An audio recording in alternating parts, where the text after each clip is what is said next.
Welcome to the SUNMICO AI podcast, where we explore strategic marketing topics that are relevant for scaling and growing your business. I'm Miss Clearen, CEO of SUNMICO. We are a B2B marketing consultancy firm specializing in helping tech companies with transformation and growth. We hope you enjoy today's topic.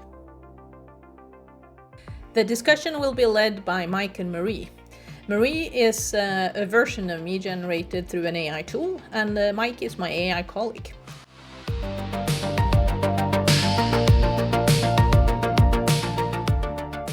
Welcome back to the deep dive. Okay, today we're jumping straight into probably the most critical balancing act facing B2B leaders right now. The Great Content Divide. Yeah, the scene was set just a few weeks back, actually. Marketing leaders in Stockholm, quite a debate happening, and it all boiled down to one really foundational question. When should your really valuable expert knowledge be gated, behind a form? And when should you just share it completely free? So for you listening, maybe you're driving sales, setting the marketing direction, or you're the CEO making the final call. This deep dive is your essential shortcut. We're going to try and help you understand this really pivotal decision. Because it impacts everything, right? From how much your brand is trusted, all the way to the actual quality of leads filling up your pipeline. It's fascinating, isn't it? Because what we're really dealing with here is this inherent conflict. It's a strategic tension. On one side, you got that big goal, brand building, thought leadership. Yeah. That's the long game, building authority. But then on the other hand, you've got the pressure of performance marketing, that very immediate drive for, lead volume. Now, and the consensus, from the experts who were there, really sharp minds, it was pretty clear. There is absolutely no single default setting, no easy answer. The choice really hinges entirely on anticipating where that potential buyer is, in their journey. Okay, right. So let's unpack that central tension. If it's not just a simple gate it or don't gate it, where does this decision typically go wrong for companies? Well, it seems to fall apart when companies start prioritizing their own internal metrics over what the customer actually needs or wants at that moment. Too often you hear the mandate coming down, we just need more leads. Right. And that internal pressure, it just overrides the customer's objective, which might simply be, I need to understand this concept, or I need this piece of information. So you're saying internal targets, maybe even vanity metrics sometimes, are pushing companies into behaviors that actually hurt the customer experience. If we start assuming everything needs a gate just to get a contact, we're fundamentally failing to demonstrate our competence first. And there's a cost to that. Our sources call it the trust cost. Precisely. That's exactly it. If leaders aren't really careful, they can easily default to gating everything. And that immediately puts up a kind of intellectual toll booth, like you said. There's a cost to the relationship right away. Think about it. If you ask a prospect to stop, fill out a detailed form, maybe too early in their journey, let's say, for something they see as pretty basic, like an industry checklist, you're introducing immediate friction. And that irritation, it often leads to significantly higher bounce rates. That's the first tangible cost you see. Yeah, that friction is just the start, isn't it? It really does feel like a bad first date, asking for way too much commitment before they've even had a chance to, size you up, decide if they even like you. That's a perfect analogy, actually. And this kind of premature friction, it's not just annoying for the user, it leads to some pretty severe long-term business liabilities. So the first big one is reduced reach and SEO loss. It seems obvious, but if you hide your best insights behind a login wall, you're essentially telling search engines, and increasingly, these new AI indexers, don't look here. You're blocking them from discovering and understanding the full depth of your content. So when you hide your best ideas, boom, you instantly limit your organic brand visibility. Right, which directly leads to that second, maybe deeper liability.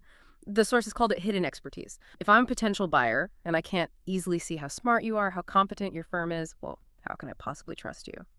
Gating seems to prevent that natural low-stakes evaluation. I can't really form an opinion of your skills until I'm forced to commit to hand over my details. Exactly. You're basically erecting this unnecessary barrier to building confidence. And let's not forget the third liability, which hits data integrity hard. Poor quality leads, people who are desperate for the information or maybe just curious, they'll often just submit fake details.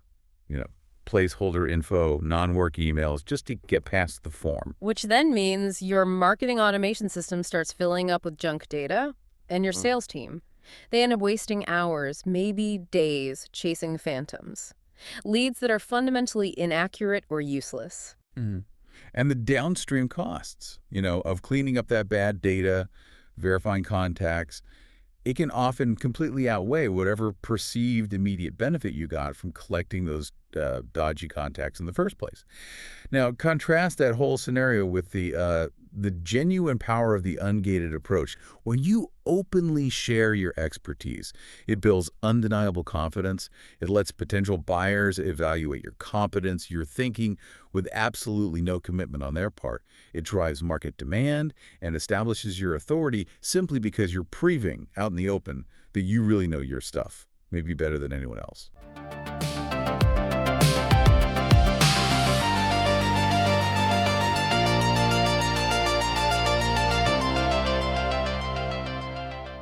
Okay, so that makes a strong case.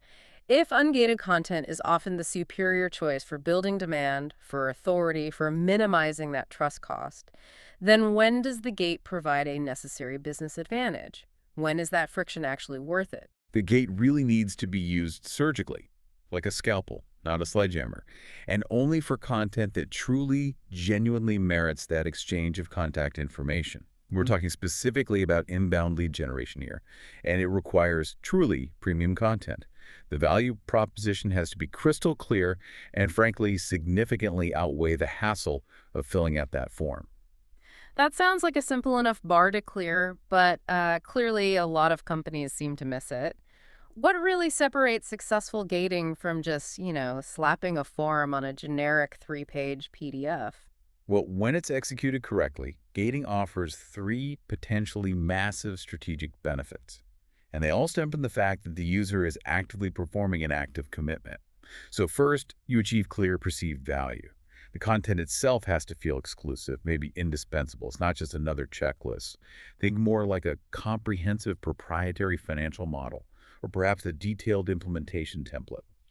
If the content signals real scarcity and genuinely higher worth, maybe something that demonstrably saves the user, say, 10 hours of work, then they'll often willingly exchange their details. That distinction feels absolutely key. It's an exchange of high value for high value. Your valuable data for their valuable insight. Precisely. And the second benefit flows right from that high perceived value: qualified leads. Prospects who willingly jump that hurdle, who make that effort for truly premium stuff. They are demonstrating a level of intent that's just miles higher than a passive web visitor. They're serious about the topic. They're likely much further along in their decision-making process. These are the genuinely actionable leads your sales team actually wants and needs to prioritize. Right. And because they've taken that committed action, you understand them better, which I guess leads straight into the third major benefit. That's right. It's audience segmentation. The data you collect from this kind of high-intent interaction, it's gold, pure gold. You know exactly who is interested in what specific high-level problem or solution. And that knowledge, it allows you to segment that audience with incredible precision. You can power targeted, personalized marketing campaigns, nurturing those specific prospects directly towards becoming buying customers. Okay.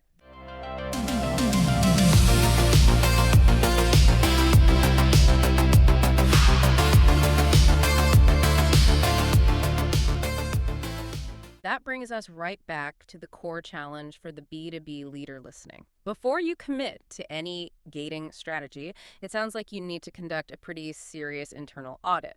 Our sources gave us two crucial questions you really need to ask yourself hand on heart honestly before you hit that publish and gate button. So question 1, is this piece of content truly unique? Is it proprietary? Is it valuable enough that your ideal potential customer would actually happily share their contact details for it? Are you offering them a perceived gift, or is it just another generic white paper you knocked out in an afternoon? And the second question, this one requires real organizational honesty. Are you gating this content solely to collect contact information? Perhaps because the marketing team is measured primarily, or maybe even exclusively, on lead volume. Are you letting that internal metric override the arguably more essential business goals of, proving competence first and building genuine market authority? If we zoom out again, connect this to the bigger picture, the entire conversation, really, it just boils down to balancing two fundamental, often competing business objectives. There's the need for efficient lead capture, of course, but that has to be weighed against the paramount long-term necessity of building market trust and proving your expertise. The right decision. It's always going to be the one that successfully harmonizes what the customer needs to achieve by consuming your content versus what your company needs to achieve by producing and distributing it. Yeah, it really does all come down to that balancing act. Friction versus high intent.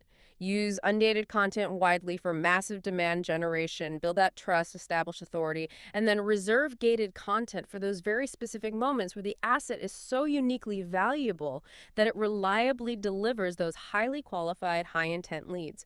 But in both scenarios, the ultimate goal never really changes, does it? It's always about demonstrating competence and building confidence in your ability to solve their hardest problems. Exactly. And just as we wrap up, let's quickly revisit that point we touched on earlier about AI indexing. We talked about how gating content limits visibility for today's search engines. But that challenge, it's only going to intensify. Yeah.